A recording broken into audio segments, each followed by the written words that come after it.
వచ్చేసింది ఆది శ్రావణం షాపింగ్ అంతటికి అతిపెద్ద కేజీ సేల్ తో పాటు up to 61% off 1+1 offers, combo offers ఇంకా మరెన్నో. CMR shopping mall. ఏకలవ్య జయంతి సందర్భంగా రాష్ట్ర ప్రజలకు BRS deputy floor leader Harish Rao శుభాకాంక్షలు తెలిపారు. అచంచలమైనటువంటి గురుభక్తికి, అద్వితీయమైనటువంటి పట్టుదలకు నివెత్తు నిదర్శనం ఏకలవ్యుడని హరీష్ రావు పేర్కొన్నారు. గురుదక్షిణగా తన బొటన వేలినే సమర్పించిన ఆ మహావీరుడిని హరీష్ రావు స్మరించుకున్నారు. ఎరుకల కులస్తుల సమగ్ర అభివృద్ధి కోసం కేసీఆర్ అనేక సంక్షేమ కార్యక్రమాలను అమలు చేశారన్నారు.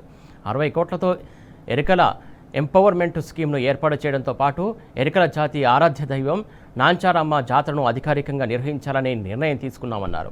హైదరాబాద్లోని నిజాంపేటలో ఎకరం విస్తీర్ణంలో 5 కోట్ల వ్యయంతో ఎరుకల ఆత్మగౌరవ భవనాన్ని నిర్మించామన్నారు. కానీ కాంగ్రెస్ ప్రభుత్వం అధికారంలోకి వచ్చిన తర్వాత ఎరుకల కులస్తుల పట్ల చిన్నచూపు, వివక్ష ప్రదర్శిస్తుందని మండిపడ్డారు. కేసీఆర్ నిర్మించిన ఏకలవ్య భవన్ను ఇప్పటికీ ప్రారంభించకుండా నిర్లక్ష్యం చేస్తుందన్నారు. అలాగే ప్రత్యేక ఏకలవ్య కార్పొరేషన్ ఏర్పాటు చేయాలన్న ఎరుకల సమాజం చిరకాల డిమాండ్ను కూడా నెరవేర్చడం లేదని ఫైర్ అయ్యారు.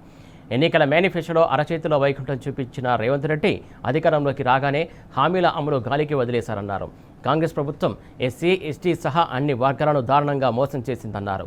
కాంగ్రెస్ నయవంచన నైజానికి ఇది నిదర్శనంగా నిలుస్తుందన్నారు.